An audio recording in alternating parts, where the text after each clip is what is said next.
پاکستان تحریک انصاف نے، میں نے کل بھی اسٹیٹمنٹ دی ہے ٹی وی چینل پہ کہ ہم نے ججز میں سے ہم نے کوئی تفریقہ نہیں کیا کہ یہ ہمارا جج ہے یہ اس کا جج ہے.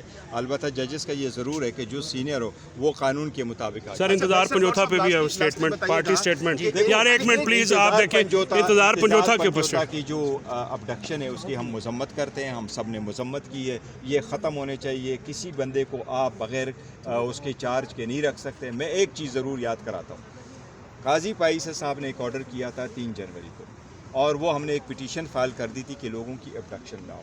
اس 3 تاریخ کے آرڈر میں یہ ہوا تھا کہ سپریم کورٹ نے اس آرڈر پہ وزیر اعظم کو یہ ڈائریکٹ کیا تھا کہ اٹارنی جنرل کو صاحب کو کہا تھا کہ آپ یہ آرڈر لے جا کے وزیر اعظم صاحب سے مل کر کے آپ انڈرٹیکنگ سپریم کورٹ میں فائل کریں کہ آج کے بعد کسی بندے کو نہیں اٹھایا جائے گا. میں نے پھر اسمبلی کے فلور پہ پوائنٹ آف آرڈر پہ جس پر ہانیہ کی شہادت کے بعد ہم وہ جوائنٹ اسٹیٹمنٹ دے رہے تھے، میں نے وزیر اعظم سے اس وقت بھی مطالبہ کیا تھا، اور وزیر اعظم نے فلور آف دا ہاؤس پہ کہا تھا کہ میں معلومات حاصل کر کے پھر اسمبلی کو فلور اسپیکر صاحب کے پاس لے کے آؤں گا.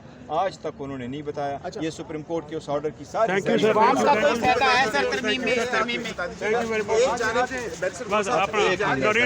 پرائیویٹ بھی ایک بات کرنی ہے. Please sir, please sir, please, بہت ہو گیا. ایک سوال